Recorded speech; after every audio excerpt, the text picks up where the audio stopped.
Before I turn the mic over to my co-chair, Councilmember Charles Barron, I just want to acknowledge the members that are here. We have Councilmember Eric Joya from Queens, Councilmember Gail Brewer from Manhattan, Councilmember Maria del Carmen Arroyo from the Bronx, Councilmember Diana Reyna from Queens and Brooklyn. I think that's it for now, and I'm very happy to see such a large turnout of all the CUNY colleges, including quite a few presidents. We're not used to having all these presidents in the room at the same time, as well as all the students in particular. And this is a real educational opportunity for everyone, because this is democracy in action. This is the City Council discussing proposed cuts to the CUNY system, which affect each and every one of you. And I know both Chair Barron and I share a very strong support for CUNY, and we feel that CUNY really is a tremendous investment in our future, and even in tough budget times, and even if there was to be a recession, or if we are in a recession, now more than ever, it becomes more important to fund for our future, and CUNY really is our future, and the City Council has traditionally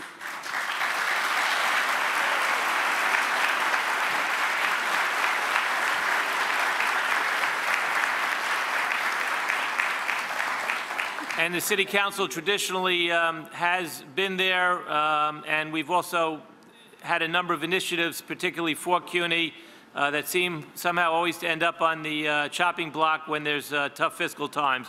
But you can be assured that we in the City Council, Speaker Quinn, myself as Chair of the Finance Committee, and Chair Barron will be there fighting with all of you and the Chancellor to restore these cuts. I'm going to turn it over to Chair Barron. Thank you very much, Chair Weprin. And we want to say on today, not only do you have a great turnout here, but there are hundreds of CUNY students outside still trying to get in. CUNY is on the move. Keep your hands off CUNY. We're not going to allow any cuts.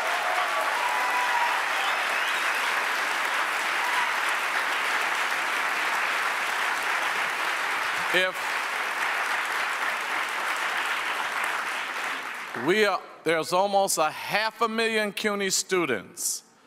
We come today to listen to a hearing. If we must, let me stop before I get you all in trouble. When we come back, but CUNY has to be protected. A CUNY student spends at least 10 years working here in this city and contributes billions of dollars to the economy. The very least you could do is give back to those who've given so much to you.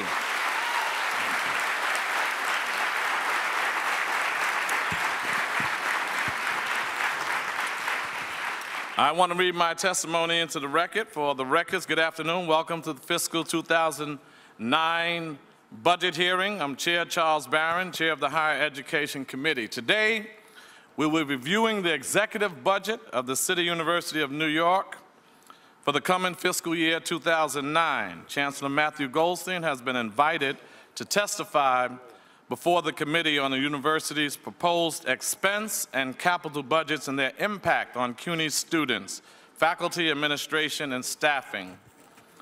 Before we begin, I think we acknowledged my colleagues already, but during last year's budget negotiation, the City Council successfully diverted cuts to the Peter Vallone Scholarship, Academic Scholarship, and after I leave, it'll be the Charles Barron Scholarship, since I put most of the money into it, but we'll let Peter have it for now. You'll work on it? All right, good. The Safety Net Program, we've been funding that annually. That was taken out, and once again, despite the Council's best efforts, the fiscal 2009 executive budget as proposed by the mayor does not restore more than $39 million in hidden cuts to CUNY. Thus, the annual budget dance begins. Once again, we have to go through this, a process by which the council restores or adds the money back. See, this is part of the game. They have us focusing on the $39 million when we have a $4 billion surplus, and we might roll over some of that surplus, but we're talking about restorations of $39 million in a $60 billion budget. But we're very, very smart. That's why I graduated from CUNY, because I'm smart. I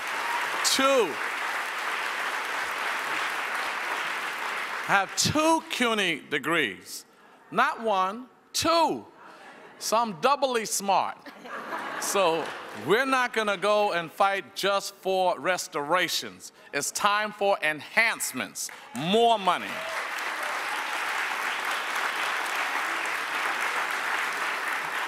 In addition to the fiscal 2009 preliminary budget proposals of $199.8 million in funded towards community colleges, which is an $8.6 million decrease from the fiscal 2008 budget, this would total almost $48 million in cuts to CUNY and community colleges, which provide support to working New Yorkers and New York City's young people. As chair of this committee, we are tired of dancing to the same old tune of annual cuts to CUNY budget. This budget dance must end and give CUNY students what they rightly deserve, a good education without stress of worrying about how much it will cost. Baseline CUNY, we should be baseline so that we're permanently in the budget and not have to deal with annual budget cuts. Baseline CUNY.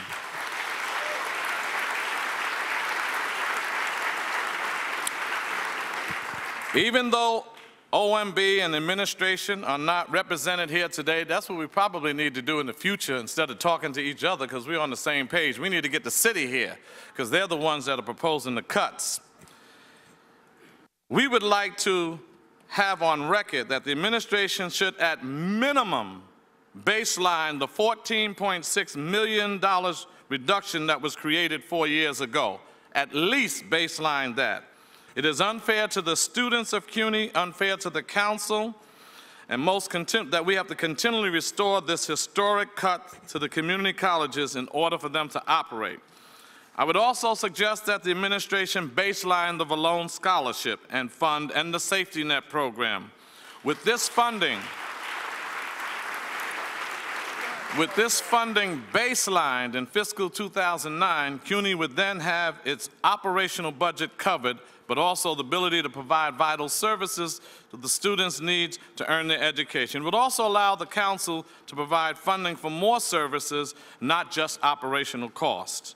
The committee looks forward to hearing how, and with the tremendous cuts to the expense and capital budget, how the CUNY administration intends to cover the operational costs, to maintain its various institutions, and to provide the services CUNY students need to matriculate. It is a true tragedy how our community colleges continually remain underfunded each fiscal year, but the administration looks to these institutions to provide training, workforce development, remediation efforts, and educational access for its residents. And on a more unhappier note, the committee also looks forward to receiving testimony concerning CUNY's capital budget, which had $206.9 million in new funds adopted by the state, but with very little of these funds matched by the city capital dollars. Without the matching city funds, the state funds are wasted. The city even refused to put money in for the lease cost so that BMCC can continue to operate due to the loss of Fitterman Hall during the 9/11 terrorist attacks.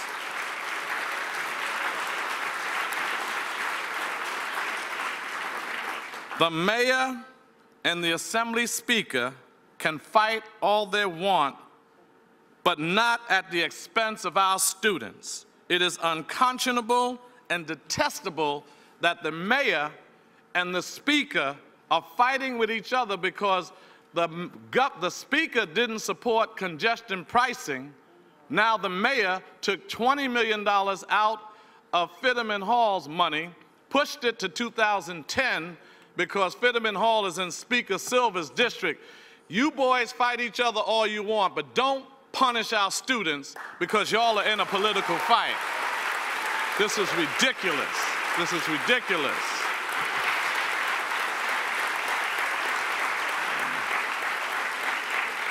$20,000 students are affected by this little political fight. And when they have those kinds of battles with all that power and control all of that money, it is detrimental to us and it hurts CUNY students. So I'll stop there because when I see all of these students here, I don't know how to stop talking. But I'm gonna end it here and say that we gotta continue to fight and that we are gonna put in the record the recession insurance policy of CUNY is going into the record of the City Council because this is something that we have to support 1,000%. Thank you very much.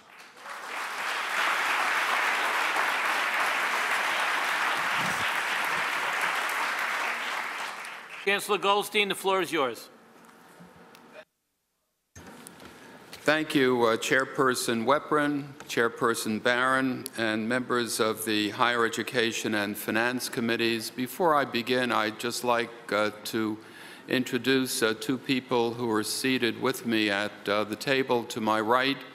Vice Chancellor Ernesto Malave, who handles our finance and budgeting areas at the university, and to my left, Iris Weinschall, who is our Vice President for our physical assets and real estate. Thank you for the opportunity to speak with me about the executive budget. As I begin, let me say how much all of us at CUNY appreciate your long-time support of the university, and particularly our 6 community colleges: Borough of Manhattan Community College, Bronx Community College, Ostos Community College, Kingsborough Community College, LaGuardia Community College, and Queensborough Community College, as well as Medgar Evers College, the CUNY Senior College in Central Brooklyn, and all of CUNY students who benefit from council-supported scholarships and related initiatives. You may recall at my last visit to the council, I was very pleased to tell you of the growing enrollment at these 7 CUNY institutions. More than 82,000 degree credit students and over 120,000 adult and continuing education students, the highest level in more than 32 years. At CUNY overall, enrollment of degree-seeking students now stands at almost 232,000 students, an increase of nearly 19% since 1999. It is not simply the numbers of students on our campuses that is notable. It is the significant progress they are making academically that truly stands out. Our community colleges serve a highly motivated student population. 60% are women, 80% students of color, 70% working full or part-time, and most often adults with family responsibility, including parenting or caring for elderly relatives. Their successes in the cities is the city's success because our ambitious students are the city's workforce, its talent, and its taxpayers. Allow me just for a moment to share an example, a couple of examples of their progress. At Bronx Community College, a student was named one of the only 20 all-USA first academic team members nationwide by the International Society of Two-Year Colleges and the American Association of Community Colleges. This year, for the 11th year in a row, every Ostos Community College radiologic technology graduate who took the national certifying examination passed it on the first attempt, this time with an average score of almost 89%. This spring, 2 students from Kingsborough Community College and their professor won coveted spots in a science research program at the renowned Brookhaven National Laboratory. At LaGuardia Community College, our 2007 nursing graduates received a 97% pass rate on the National Licensure Examination. The average pass rate in the state is 75%. A Queensborough Community College student was named an American Chemical Society Scholar this year after a highly competitive national selection process. And beginning tomorrow, Queensborough will host the American Chemical Society's Mid-Atlantic Regional Meeting, the very first community college in the nation to be selected as a host site. And just last month, 2 teams of engineering students from the Borough of Manhattan Community College were among only 5 teams statewide to successfully complete the state's spring design competition. I am extremely proud of the nationally recognized work being accomplished at our community colleges, earned by years of sustained effort by administrators, faculty, and students, many of whom are here today in the audience representing their campuses. Today, however, I must be very frank.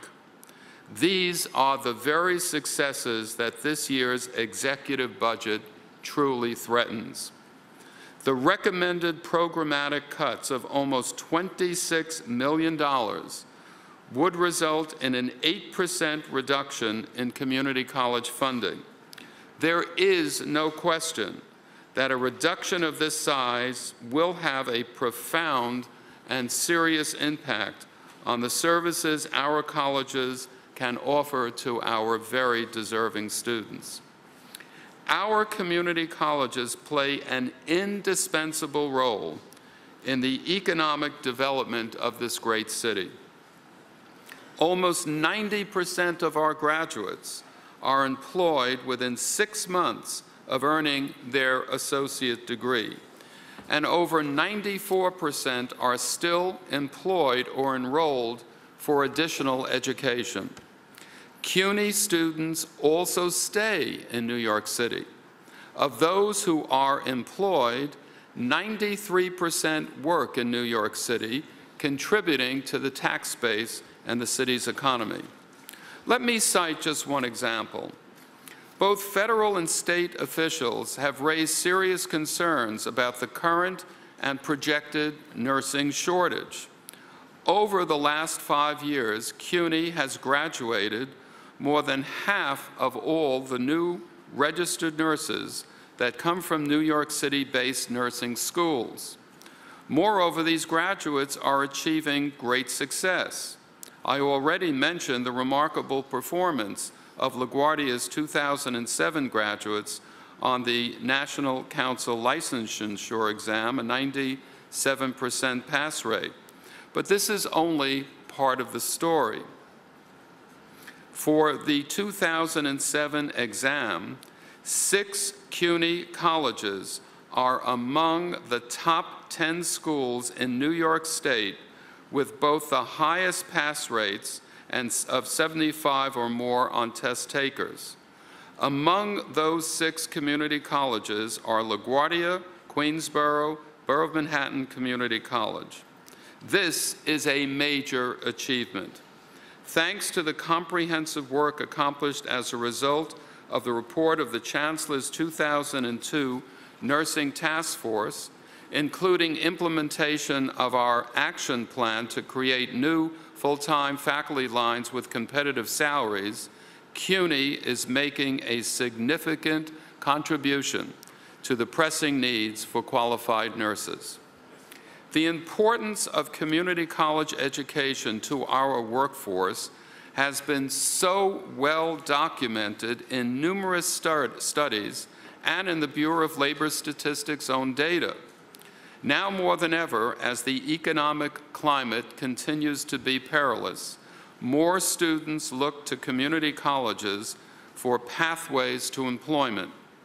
They need recession insurance, and CUNY's community colleges offer it through career training programs, workforce development, career ladders, and a strong academic foundation for transfer students. We know that associate degree graduates or those with some college experience are less likely to be unemployed than those with only a high school diploma. They earn more, too. Nationally, in 2006, the median annual earnings of workers with an associate degree or some college were about $5,000 more than those with just a high school diploma, meaning that these workers contribute more to the national, state, and local tax base.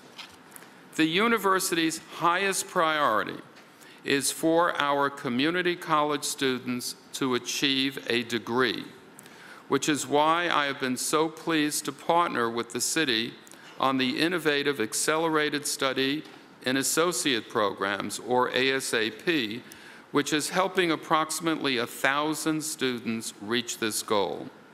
CUNY, like every other higher education system across the country, is focused on helping students succeed in earning an associate's degree, which offers the greatest number of options for their future and for the future of their communities. The executive budget leaves the community colleges with a $25.7 million shortfall in direct operating support, which includes all prior year reductions. Based on the reduction proposals submitted by our colleges, cuts of this magnitude would have a chilling impact on our students. Allow me for a moment to be more specific. At the Borough of Manhattan Community College, President Antonio Perez indicates that the college would eliminate 56 adjunct teaching positions, resulting in increased class size and negatively affecting the college's ability to successfully recruit and retain new faculty. President Carolyn Williams of Bronx Community College notes that the cuts would result in the elimination of 230 class sections, decreasing the availability of classes by 6,900 seats and increasing the average class size from 27 to 37. At Ostos Community College, President Dolores Fernandez says that the library would have to be closed on evenings and weekends. The Ostos Academic Learning Center would be severely impacted, minimally resulting in the loss of almost 4 full weeks of tutoring and additional Saturday or Sunday tutoring services. Regina Peruggi, the president of Kingsborough Community College, indicates that reductions in the instructional OTPS budget, that is, other than personal services budget, will lead to significant cuts in the purchase and maintenance of science lab supplies and equipment. In addition, tutors for reading and writing programs will be reduced by over 25%. At LaGuardia Community College, President Gail Mello, today being represented by Vice President for Adult and Continuing Education, Jane Schulman, notes that 444 class sections would be eliminated. This represents a 12% reduction and is coming at a time when the college's enrollment is growing at 6% and is opening new programs in radiologic technology, criminal justice, and teacher education to meet pressing workforce needs in New York City. And lastly, President Eduardo Mati of Queensborough Community College says that the OTPS budget alone will be reduced by $2 million. Security and maintenance budgets will be curtailed by almost 50%. Compounding these cuts, the executive budget also eliminates funding for the Safety Net program, funded at about $4.5 million, and the Veterans Research Center at at LaGuardia Community College, funded at $1 million. In addition to the reductions at the community colleges, $24.3 million in funding for the senior colleges and other university-wide initiatives has been eliminated. Included in these decreases is $2.5 million for the Black Male Initiative, $600,000 for the CUNY Citizenship and Immigration Project, $2.2 million for various centers and institutes, and $11.2 million for the Peter F. Fallone City Council scholarships. With the support of this council, all of these important projects and programs offer direct assistance to students. For example, as all of you by now know well, the Fallone Scholarship programs are a vital New York City vehicle to high-achieving city students, encouraging them to remain in the city for their college education. During the 06-07 academic year alone, about 12,000 CUNY students receive Fallone scholarships, and since the program's inception in 1998, over 117,000 awards have been made to CUNY students. These are students from both our community colleges and our senior colleges. The presence of many of our senior colleges are here with us today and can attest to the scholarship's importance to students from all over the boroughs, including President Marcia Keyes of York College, President Tomas Morales from the College of Staten Island, President Edison Jackson of Medgar Evers College, and President Jeremy Travis of John Jay College of Criminal Justice.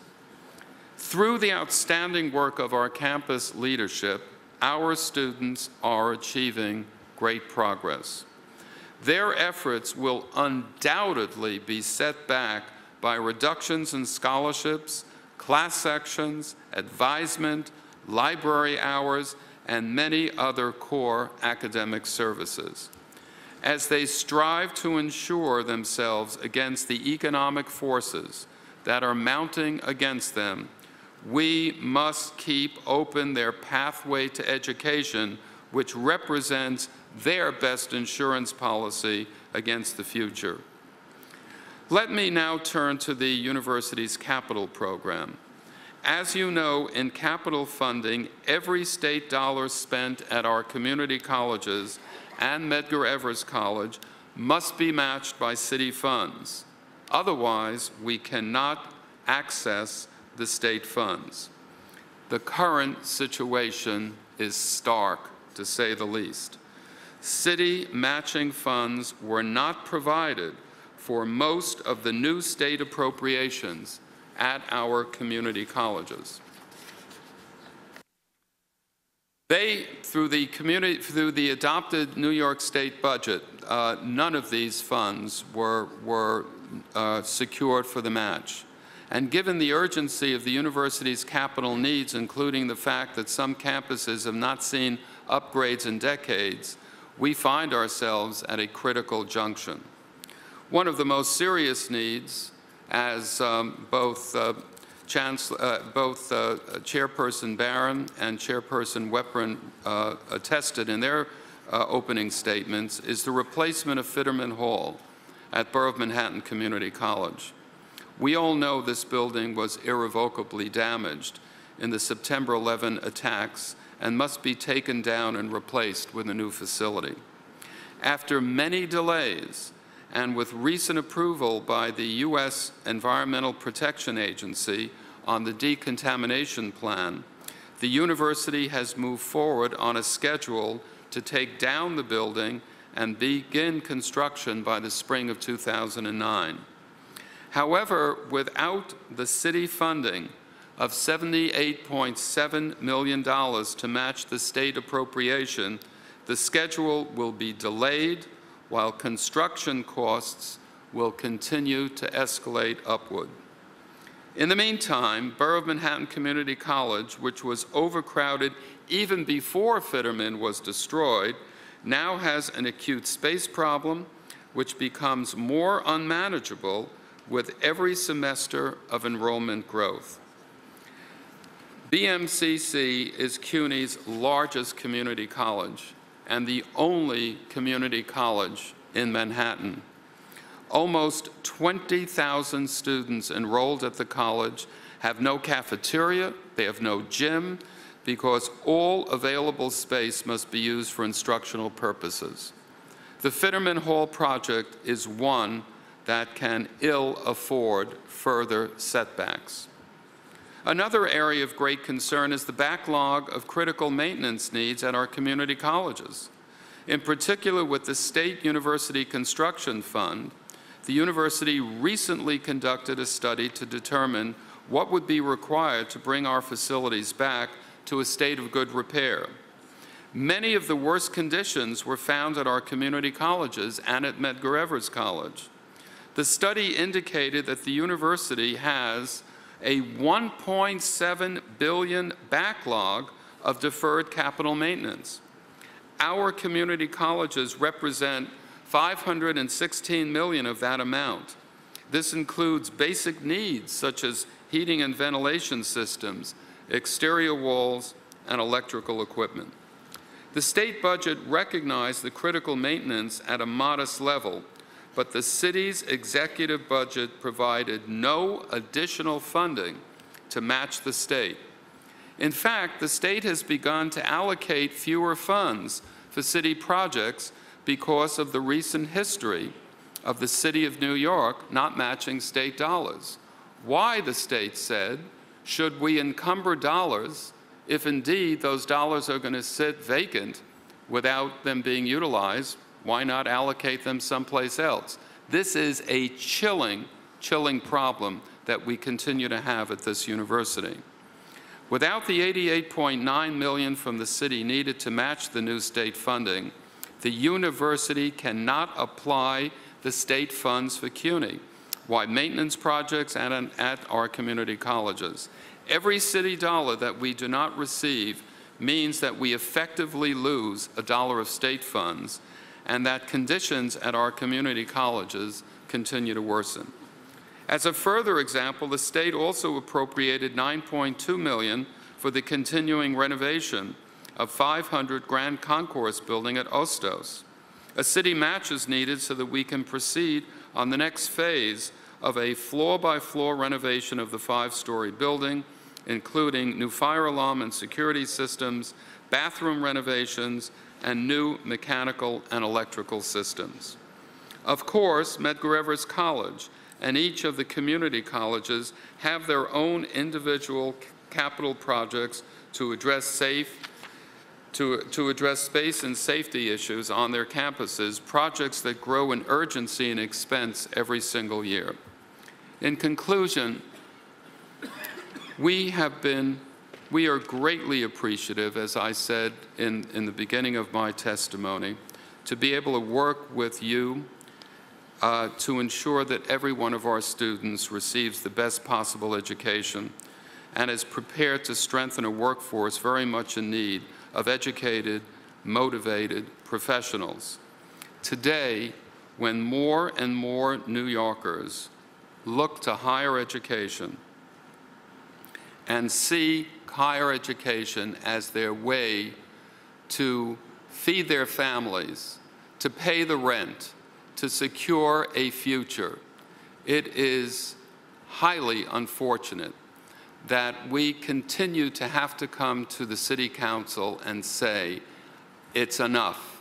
It's about time that the importance of this very important sector in higher education be financed and allow these students to realize their personal and professional dreams. Thank you very much. Can you tell us, over the last few years, how much money we actually left on the table because the city did not match the state money, and how much capital money did CUNY end up losing because of that? Chairperson Weprin, we don't lose the money, we just cannot access the money.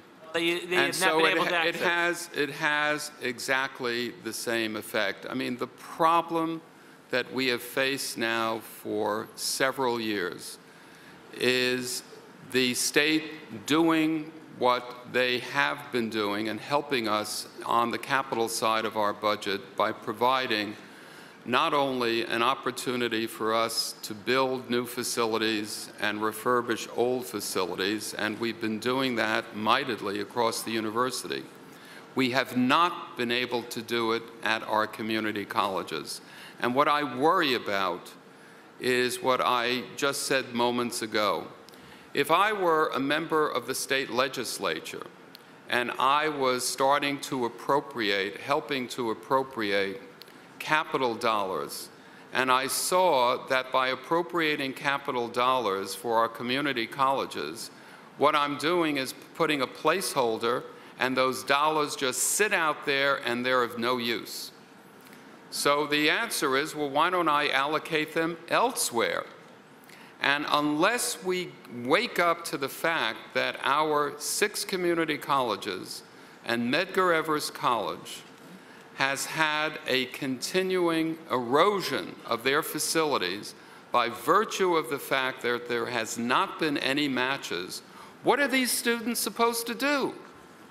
How are they going to learn in an environment that is encouraging and helping them to develop the skills so that they can compete in a highly contentious workforce?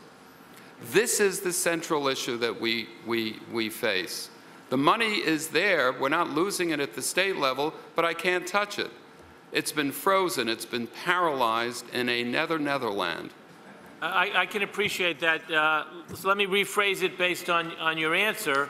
How much money do you think has not been allocated to CUNY by the state because of their fear that the city was not going to match it, and that money was allocated to some other location or some other project? I would say, without question, we're talking several hundreds of millions of dollars.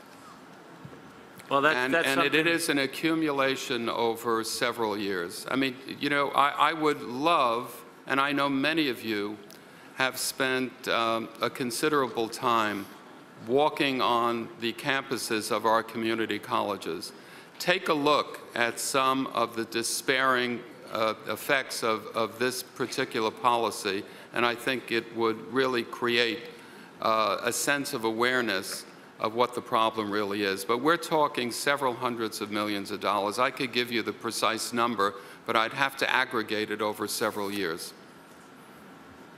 Okay, well, I appreciate that. We've been joined by a number of colleagues since the last round of introductions. We have Councilmember Alan Gerson from Manhattan, Councilmember Peter Vallone Jr. from Queens, Councilmember Larry Seabrook from the Bronx, and Councilmember Tony Avella from Queens. I'm just going to do one or two more questions and then turn it over to my co-chair. And we have a number of members that are eagerly here to answer questions. I'm going to ask a general question, Chancellor, because we seem to go through this routine each and every year.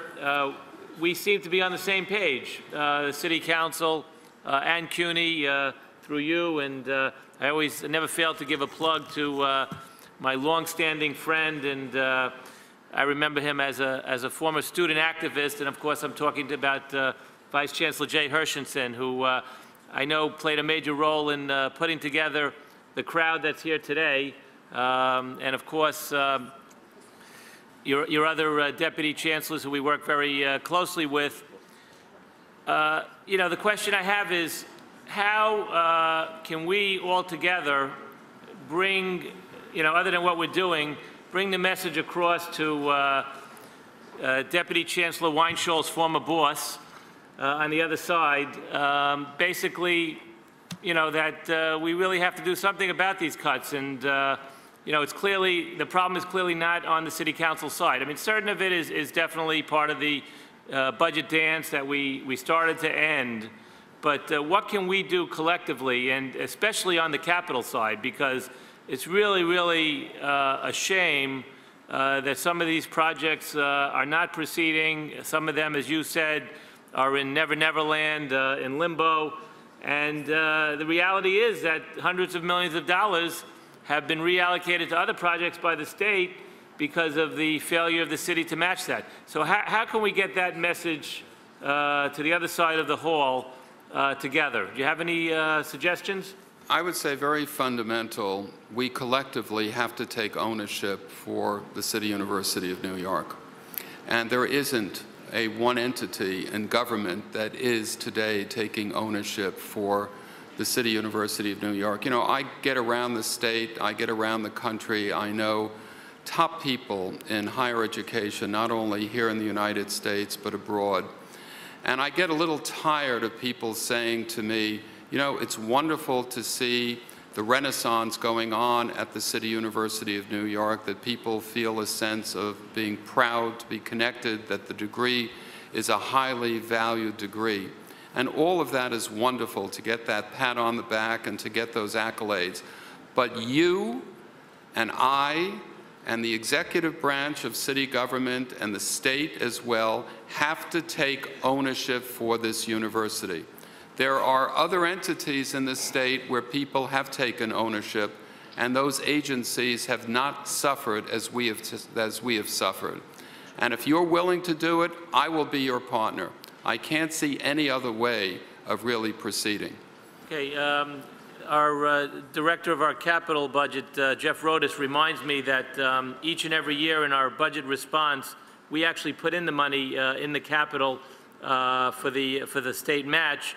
And that always becomes a part of budget negotiating in the end, and we're not always as successful. But we do make it a priority in our budget response, and we will do everything in our power once again to make it a priority in budget negotiations. But if any pressure you can put on OMB or on you know, on the mayor and the mayor's people directly, to especially on the capital side and the issue of the match, I think would really be, you know, well spent. There's no question that the City Council will make the Peter Vallone Scholarship, the safety net, and the other expense items that are routinely cut and routinely restored as a priority. But this, I think, is one, if I had to focus on one major impact where we could kind of bring that message home to the other side of the hall, where I think we could probably focus, I think it would be on that, that issue of the capital match. Yeah, and it's not a smart economic strategy. It's very dilutive to allocate funds that are just sitting there unused. And the effect is that at some point, some of these dollars are going to be shaken loose, and we're going to find that each year our construction costs are going up by 18%. So by playing this particular hand, what we're finding is that costs of projects are going up 50%, sometimes 100%, needlessly, because of a strategy of not coming up with the match. We're the only organization that I am aware of that has to deal with two sides here. And unless the two sides hold hands and say, this is important for New York City and for New York State, we're just not going to get this done. Appreciate that. We have a number of colleagues want to ask questions, and I know Chair Barron has a number of questions, so I'm going to turn it over to Chair Barron. Thank you very much. I'd just like to say that Robert Ramos from the University Student Senate and NIPERG was largely responsible for these students being here. So nothing personal, Jay, but they really organized the students, and we really thank you very much. Also, Peter Vallone Jr. left. Don't tell him that I said I wanted to take his father's name off the scholarship when it comes back and put my name on it. So don't tell him I said that, all right? I'm counting on you to do that. But we definitely, what I wanted to know is a little more further the impact of cutting the Vallone Scholarship, and particularly the Black Male Initiative. I want to acknowledge President Edison O. Jackson and Medgar Evers for the model of the Black Male Initiative. that we now, thanks to you and this committee and the chancellor being on board, now have it throughout the entire university. And what I want to see is an enhancement to that, as opposed to just a restoration, but in fact an enhancement. So if you could just elaborate a little bit on the impact that it has had, particularly the Vallone Scholarship, soon to be Barron Scholarship, and the Black Male Initiative. In my testimony, I indicated that at this point in time, about 13,680 students are awarded Vallone scholarships, and about 12,700 safety net awards were generated. What are these dollars used for? You know, when I look at this hall and I look upstairs, I see young people and not such young people coming from families that are not privileged families. They don't have parents or grandparents or trust funds that are paying $40,000 or $50,000 a year to go to school, and they don't have to work, and life is pretty good for them. But these are the students that we should be truly applauding and celebrating. These are the students that are working so hard to stay in school so that they can grab a part of the great opportunities that this country gives them. And by not having the Vallone Scholarship Program or the Safety Net Program, these students that are at economic risk have to make judgments in their life. Should I continue to go to school and cut back on all of the other essential things that I have to help my family with? Or should I just give up and go to work? And by giving up and going to work, this is what the effect is going to be. Unquestionably, without the Vallone Scholarship Program and the Safety Net Program, the people who we want to stay in school, that we want to educate, that we want to become important people in our society. We want them to be the doctors and the professors and the dentists and the lawyers. We want them to really participate in making this city the continued great city for new people coming into this country. And without the Safety Net Program, without the Vallone Scholarship Program, many of those students are going to be lost, and we just cannot afford to do that. It's the wrong thing. It is morally reprehensible that students have to make those choices. And I would bet that there are many students in this room today that are making these choices daily in this country.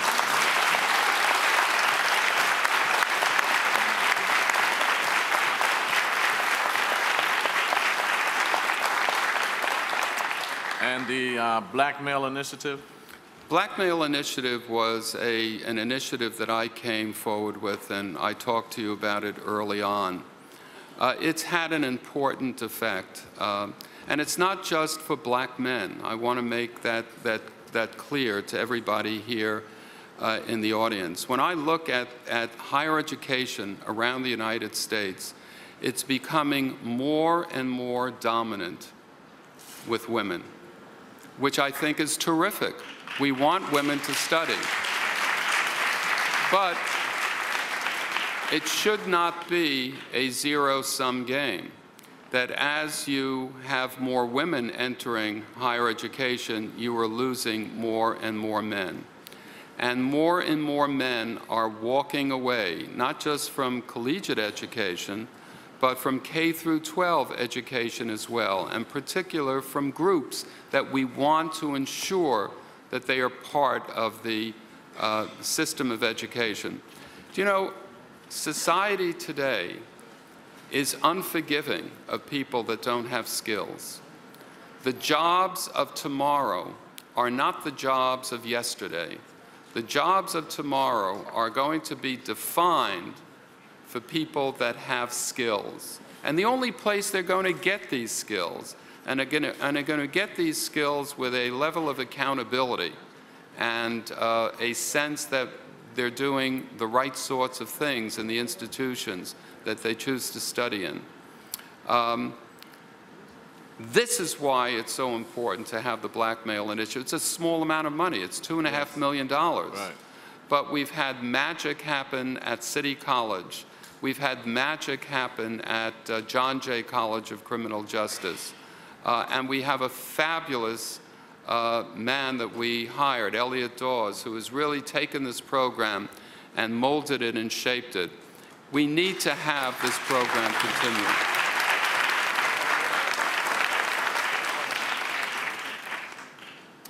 My last question, and we have magic happen at Medgar Evers too, but anyway, my last question is the women. You mentioned women. I sit on the Women's Issues Committee, and I know there are a lot of women's centers in CUNY. I'm very, very concerned about women, what's the impact of the cuts is going to have on our women students and the women's centers and all the needs that women have in CUNY. So if you can elaborate a little on that. Well, I detailed the cuts. We have about a $26 million cut at our core.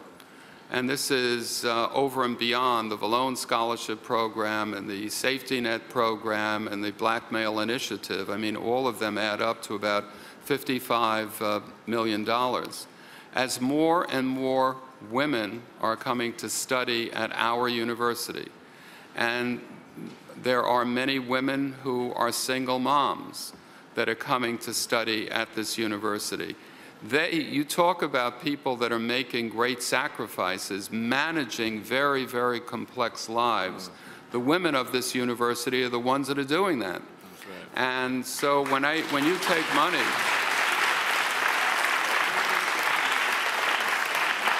when you just think about, it's so hard for a woman, for example, who is a guardian of a young child. She has to come to class and come to class at a time so that she can balance childcare needs and perhaps working and also studying. And as we take money out of the core of our campuses, there are fewer classes, fewer choices that she's going to have, fewer hours in the library where she can study. So of course it's going to have a chilling effect on the women that study at this university. That's why these cuts have to be restored.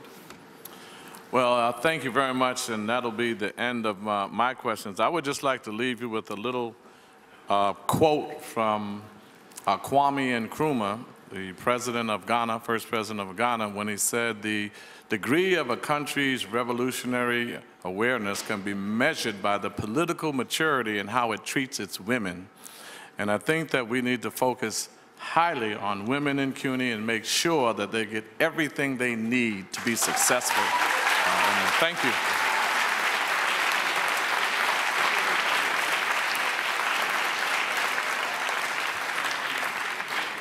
Councilmember Arroyo. Thank you, Mr. Chair, for the indulgence. I'm not a member of the committee, but my loyalty to CUNY is, some would call the ties conflicting, I'm not sure, but I'm a CUNY twofer and would probably not be here today if it were not for the opportunities afforded me as a working mother of 2 young children. So it seems to me from your testimony that we're in agreement that these cuts shouldn't happen, and we should pack up and go across the hall and have a conversation with the mayor.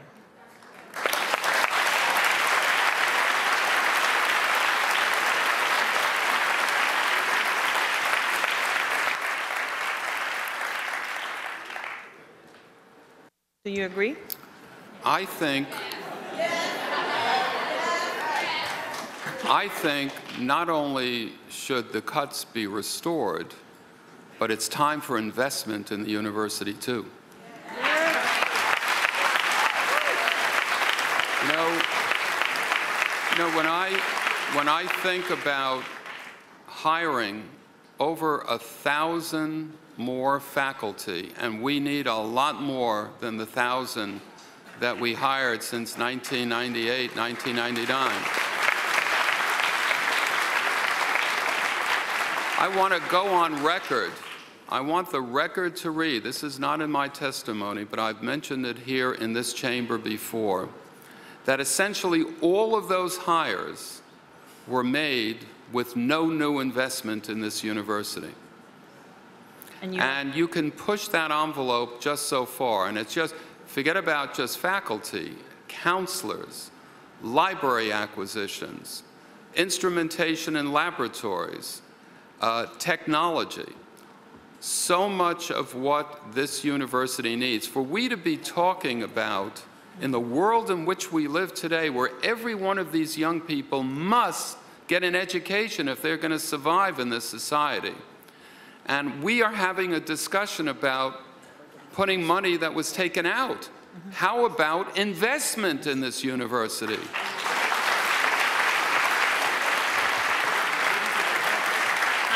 I think the buttons read CUNY needs a raise. Is that correct? I'm sorry? The buttons that I've read that some people are wearing is that CUNY needs a raise, right? That's what you're saying. And CUNY will get a raise. Okay.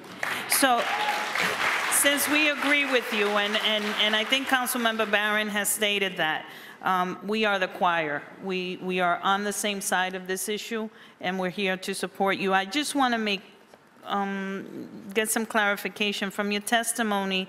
I'm going to refer to page 2 and to page 4. The second to last paragraph on page 2, the recommended programmatic cuts of almost 26 million would result in an 8% reduction. And then on page 4, the first full paragraph indicates 25.7 million. Is that the same? Are we talking about the same number, or is this 50+ million dollars? Same number. It's Same just number. rounded. Okay. The number is actually 25.7. We've rounded it up to about 26. It's the same number. Thank you, Chancellor, and thank you for your wonderful work leading Thank this you. It's always institution. good to see you. Councilmember Vallone. Thank you, Mr. Chair. Mr. Goldstein, welcome. As you know, I have 2 girls in public school, both with B averages or better. So the Peter Vallone Scholarship is very important to me, not just because of its name. And so you can rest assured that you can rest assured that no one will fight harder than myself and Charles Barron to ensure that that is once again saved by the council.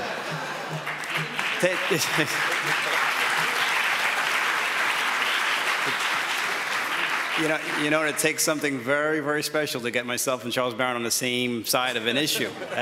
You could mark this date down. But I think he just wants the name change. That might be why he's in it. I'm not sure. So, but, you know, I had written a letter, and it's just, I guess it got it didn't get answered prior to this hearing, which is fine. But even prior to the entire elimination of the scholarship, there were cuts being made to it. The amount was being decreased to students. And to those of you who don't know, it provides almost half of a tuition they're used to. It's going down to any student who maintains a B average through college and had a B average in senior year of high school. And as you mentioned in your testimony, 12,000 students in the last year. I get something like 117,000 since its inception. We can't go anywhere on the street without people thanking us for helping them with the tuition. But even prior to the elimination, the amount was changed, and it was changed in mid-year. So I was wondering what had happened to require you to reduce the amount of the scholarship in the middle of the school year. We had to make a decision about either spreading the money around to more students or reducing the number of students and keeping it at the level. And we thought it was a much fairer approach if worthy students who would have gotten the full boat had the funds been there be given partial scholarships rather than being eliminated altogether. And that was the only reason that the economics were changed. It was taking the amount of dollars and spreading it out a little further. I'm sorry to interrupt. That makes perfect sense. But then I guess the question then becomes, is the $12,000 this year more than last year? Is that why? And why would it happen in mid-year? Wouldn't the budget have been made at the beginning of the year? And wouldn't you know at the beginning of the year how many students needed the scholarship? I think it's, Councilmember, there were a number of things. There was a real surge in enrollment at the colleges that was greater than anticipated, number one. The surge also occurred in students who were additionally qualified. As you know, many more students are choosing CUNY with high averages. So the surge in the quality of the students coming in, the surge in the enrollment led to this gap. The other reason it's important to note is in the past, when we've had gaps in the scholarship program, we were able to manage the budget in such a way to protect and find other ways to fully finance it. This year, because we had a $5.3 million PEG cut in the middle of the year from the city, it prevented the ability of the university to fill that gap. Those combination of forces resulted in the decision to have to reduce the award for this one time. And I hopefully expect that when we project into the future, we won't be able to do that because we won't have any particular mid-year cuts. But those three things, but particularly the mid-year cut, was the one that drove down the number. I'm going to be like a teacher, and you guys are the students, when you don't get the complete answer in class. The surge in enrollment, I'm assuming that happened before the school year started, so why would that affect the mid-year cut in the amount of scholarship? And again, how does this year's amount of students who get the scholarship compare to last year's? I know it's higher, but how much? The surge occurs in September. Once the budget is adopted in June, the amount is fixed. And so there were greater levels of enrollment than anticipated, which were reflected in September. And secondly, for the first time in many, many, many years, the university's enrollment grew in the spring over the fall, which is unprecedented. Normally there's a slight drop, and that reflects the continuing retention and attractiveness of the university. Again, that plus the PEG combined resulted in the decision that we had to make. Now I understand it. Thank you. How much then would you need, not only to, here's the question, right? How much would you need not only to restore the scholarship to what you had, but to provide full scholarships to every student who qualifies for it, and going forward into the next year? Additional $2 million about. We now are funded at about $4.5 million. We estimate with the increase in enrollment and the nature of the enrollment of higher achieving students that would qualify, that we would probably need close to a 50% increase of about $2 million. So what is the total amount then? Yeah. The 11.2 should go up to approximately $13.5 million. That will take care of the chancellor was referring to the safety net program that was also eliminated, not the scholarship program of 11.2. And the $13.5 million is what we will fight for you. Right. Very good. Charlie.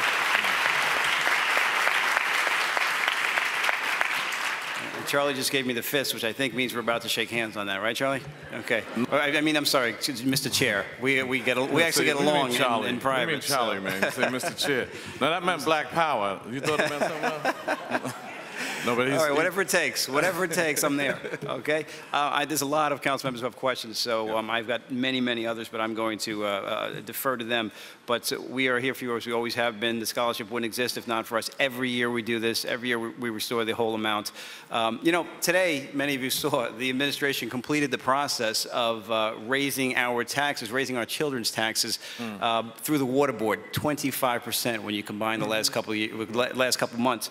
And now they want to take away what amounts to over $1,000 a year from our best and our brightest who are trying to achieve an education. And our education is as important to our children's growth as the water is. And the administration is making them both more expensive today. And that is really wrong-sided and really something we all have to stand together against. So thank you all.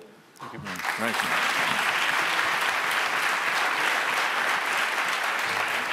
you. I just want to say CUNY owes me big time. For me to have to agree with Peter Vallone, you owe me. Alan Gershon is next, and then Councilmember Seabrooks. Hey, listen, if council members Barron and Vallone can collaborate together, anything is possible. But on this issue, we're all going to work together. And Chancellor, President Perez, to the entire BMCC community and all, let me assure you, the Lower Manhattan community I represent and I will stand side by side with the Borough of Manhattan Community College and CUNY to insist that every single dollar of state funding is matched this fiscal year by this city budget that we are going to adopt. This is not a priority.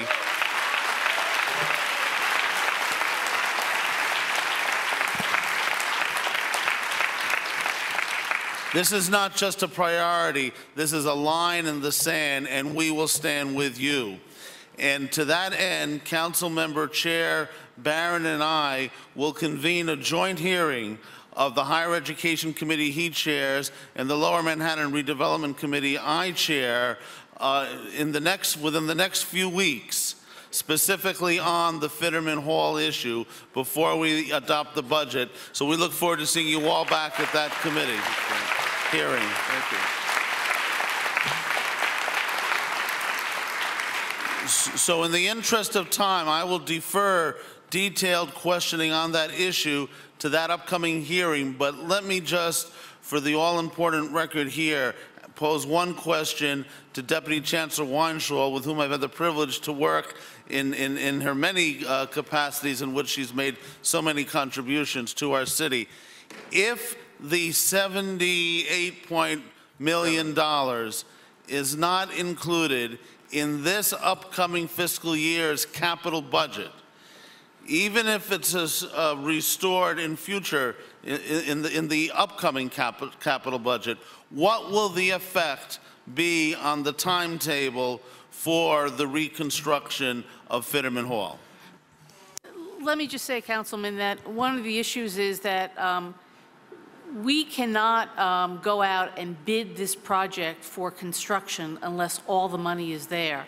And so in effect, if we don't get the $78 million, the project, the building will just stay as it is. We will have remediated it, but there'll be no construction started on that building. And the cost goes up. I mean, that's why this is so crazy. Every year, we estimate the cost is going up about 18%. And that is why we have scheduled this very, very, very special joint hearing. But that is unacceptable. In addition to the imperative student needs, the imperative educational needs, this, as President Perez always reminds us, Fitterman Hall has the distinction of being the only building of an institution of higher education ever to be destroyed in an attack on this country. And if ever we had a moral imperative to stand by the students who are continuing to endure the effects of that attack, it is here, it is this, and we will make sure, we will make sure that this budget is amended to include full funding so we can go full speed ahead with the reconstruction of Fitterman Hall. Thank you very much.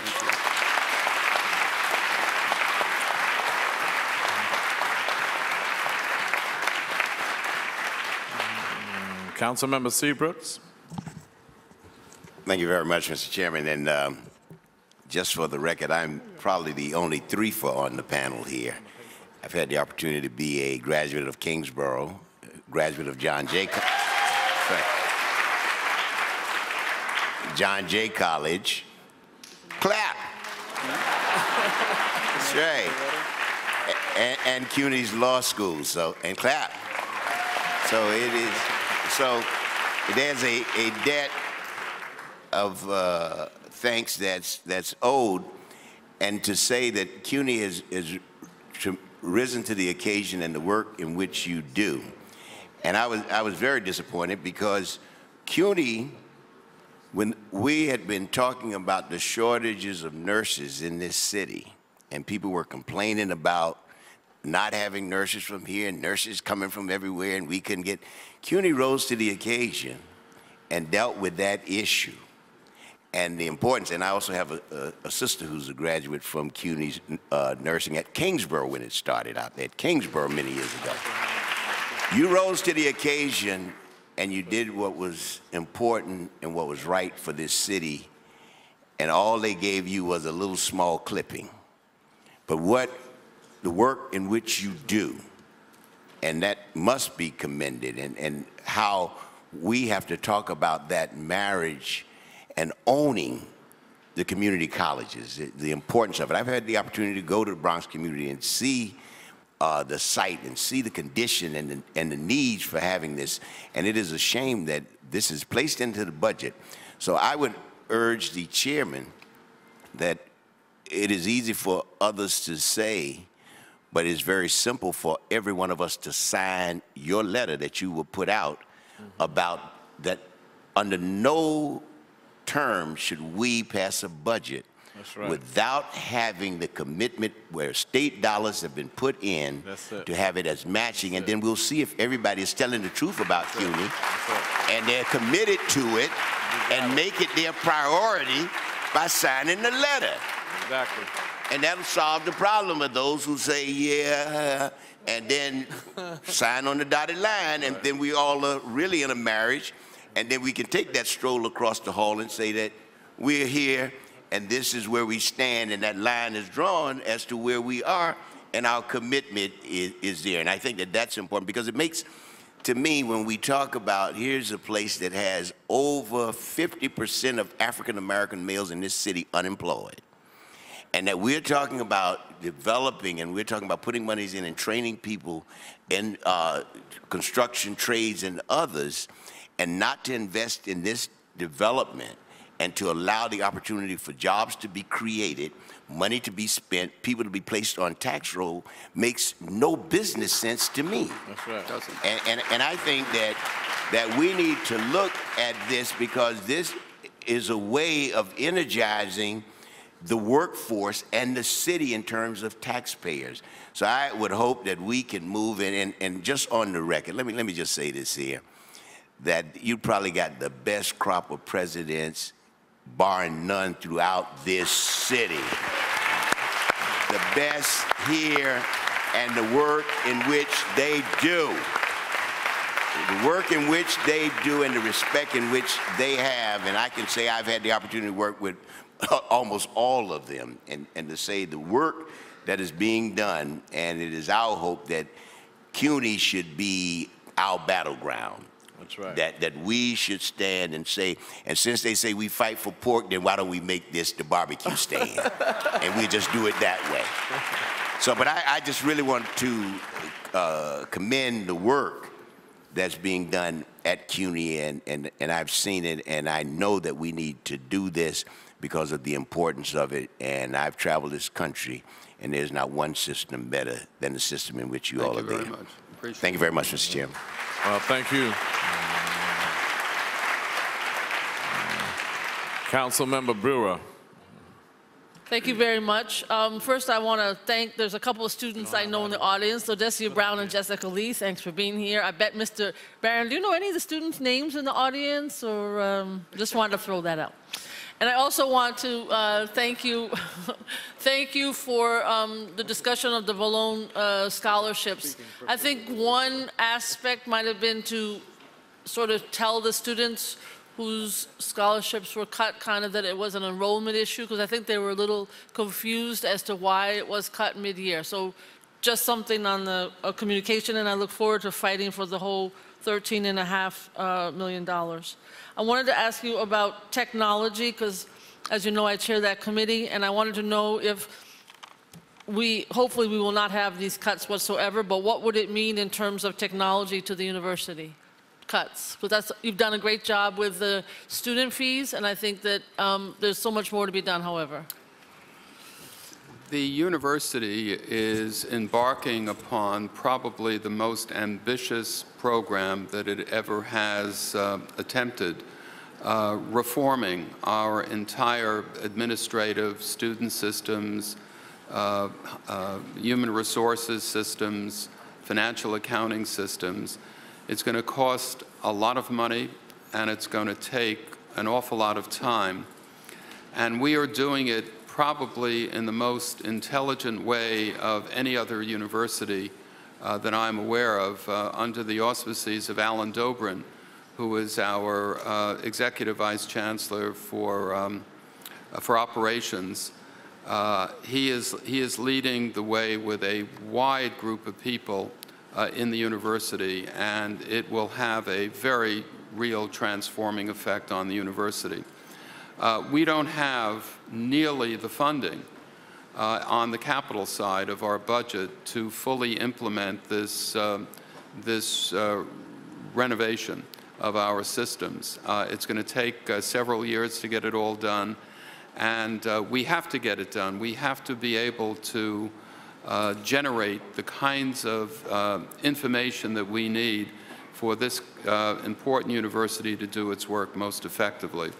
So we are embarking on this effort. It just started about 2 years ago.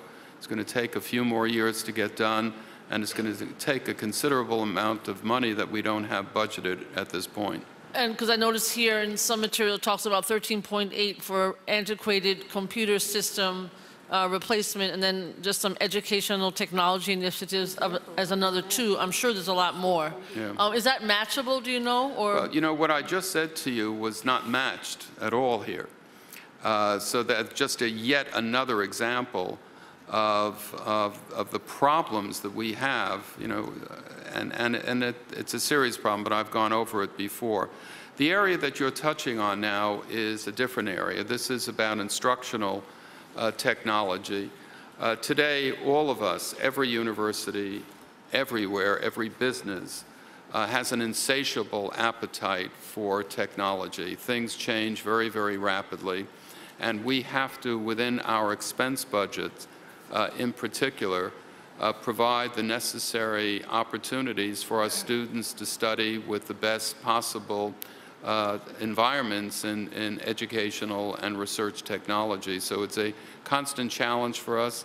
The prices continue to rise, and the per unit cost, while it's not necessarily increasing because of efficiencies and ways in which the fabrication of these devices are made, there are just more and more students that are studying at the university, which is a good thing, but each of them will require additional costs to support. I know last year the City Council put in, I think, $1 million for the Veteran Resource Centers, and I'm wondering if that is not restored, how will that impact those students? I know I've met with several of them. Well, you know, we have 2 wars going on in Iraq and Afghanistan, and many students from this university have seen combat and have spent time overseas and are coming back with all sorts of issues that they need to face. We are really taking a lead in engagement with women and men who are returning to our campuses to get educated. A lot of counseling services, a lot of supports that are needed for these students. They have special needs. And obviously, if we don't have that kind of funding, it's going to compromise our ability to do what I think is important to do. And then just finally on the capital side, I don't know if this is relevant or if this is just a state issue, but I know this is quite controversial. Hunter College wanting to deal with Julia Richmond and make a switch with one of their, I guess, the health campus. Is that part of any discussion in terms of capital today, or is that just a state issue? Yeah, it's that is a very complex project because it involves lots and lots of moving parts, but I think it is the right thing for this university to do. 2005 through 2015 was audaciously announced as the decade of science at this university. Hunter College is one of our lead institutions producing extraordinary scientists, and we need the laboratories and we need the facilities to be able to do that. But is that in this budget? Yes. Yes. It is. Yes, okay, yes. so that's what I'm trying to ask. And it's not in this fully budget. funded by And any not- means. Okay, that's Right. controversial, Chancellor, just as you know. Thank you very much. Councilmember Avella. Thank you, Mr. Chair. First of all, I guess I have to give my credentials. I'm a graduate of Hunter College of CUNY as well. Great. First of all, Chancellor Goldstein, I want to compliment you on your testimony and your responses to the questions. And I want to sort of pick up on what Councilmember Larry Seabrook was talking about. You know, talk is cheap, and you know, sometimes we hear saying we support everybody, whether it's CUNY or the cuts to restore that the mayor has made to the Department of Education. But we have to start putting our money where our mouth is, and I agree with you. We should all sign on to a letter that says we're not going to vote for a budget that doesn't restore the money to CUNY and the Department of Education. If we really believe that education is important, then let's finally stand up to the mayor the way the city council should.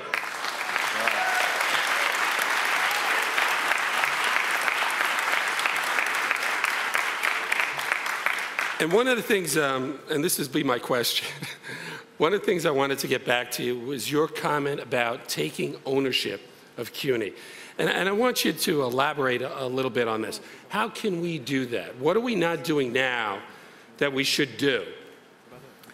I think, you know, I thought long and hard about how to respond to the question about what can we do.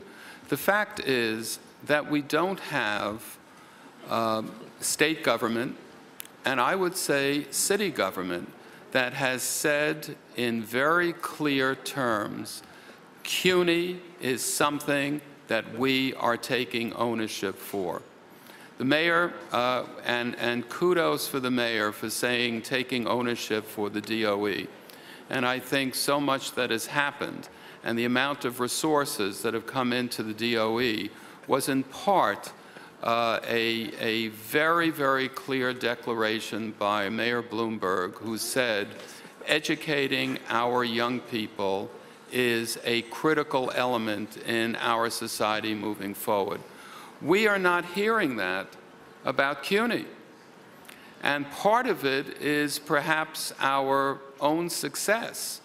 People, again, I'm just repeating what I said earlier, people compliment our presidents and our faculty and the students, and they're hiring people in record numbers. All of this is very, very good and very gratifying. But universities are very, very complex places and very expensive places to run. One of the things that I have not mentioned in this hall is the bifurcation that is going on in higher education between a cluster of institutions by virtue of inspired asset management and capital appreciation and endowments. These are institutions that are able to make major investments in people and in things. And, you know, higher education are organic institutions. They shed and they acquire.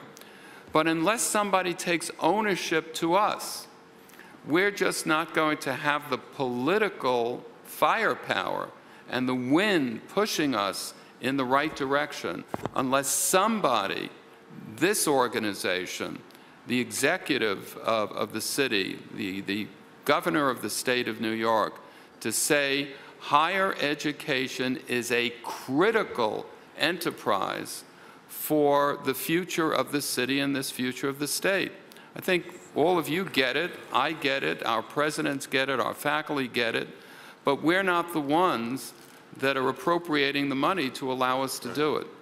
So by taking ownership and standing up, people, I think, will listen. Well, I think your comments are very apropos, and what I'm thinking of doing, based upon your testimony, is introducing either a resolution or an actual bill stating that the city of New York should finally take possession or, you know, responsibility for CUNY once and for all. So I will do that in the city council.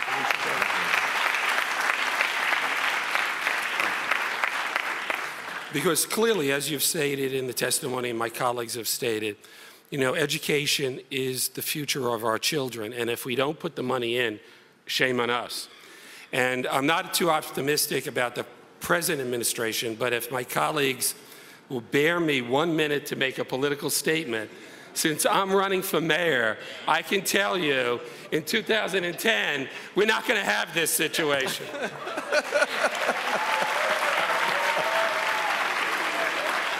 By all means. Well, I want to thank all of you very much for your testimonies. Particularly, I want to thank my committee members. Committee member Larry Seabrooks, Council member Tony Avellet, Council member Gail Brewer, Council member Miguel Martinez. Even in his absence, he's always here fighting for CUNY as well. I have to confess, at the risk of sounding, and my pastor once told me it's a poor frog who doesn't praise his own pond. I have to say I have the best committee in all of the city council because they fight hard for you in CUNY. I want to thank them. I also want to thank Joy Simmons, my staff member who does hard work for CUNY. I want to thank Tracy Udell, our counsel, LaTanya McKinney, who deals in finance on our expense side, Tanya Cyrus, our policy analyst. Raise your hand so they'll know who you are. Yeah, thank you very much. Yeah. Nathan Toth, who deals with us on the finance side for capital. And Shadon Smith. I want you all to remember Shadon Smith, our finance member of our committee, who had death in the family. She couldn't be with us today, but did the research for my opening statement, and it's always a challenge to have somebody find my voice in the opening statement, but she did an excellent job. So remember her in your prayers and give Shadon Smith a big hand clap. And I'll turn it back over to Chair Weapon. Thank you, Chair Barron. Oh, I'm sorry. Just one other thing. In terms of the hearing on Fitterman Hall, we do have a date. Councilmember Gershon is going to check with his schedule, but the Higher Ed Committee wants to do a hearing on June 2nd. June 2nd, we really need to pack this place for Fitterman Hall. We'll get the time to you in particular, but June 2nd is that particular date for Fitterman Hall. Good. I want to thank you, Mr. Chancellor, for your partnership with this committee and this body on a continual basis, and we want to take the discussions as we discussed across the hall as we go through budget negotiations, and we do appreciate the large turnout of students as well as faculty members, and of course this impressive array of CUNY presidents. And I'll give a shout out to my own local president, since it's the best college in my district. It's also the only college in my district, and that's Queensborough Community College. Dr. Eduardo Marti, who's doing a great job on behalf of all the students, and is a great neighbor in the community as well. So we will continue taking the message across, and we'll be talking, and don't go on vacation till July 1st. We'll proceed now with the Equal Employment Practices Commission. Are they in the House?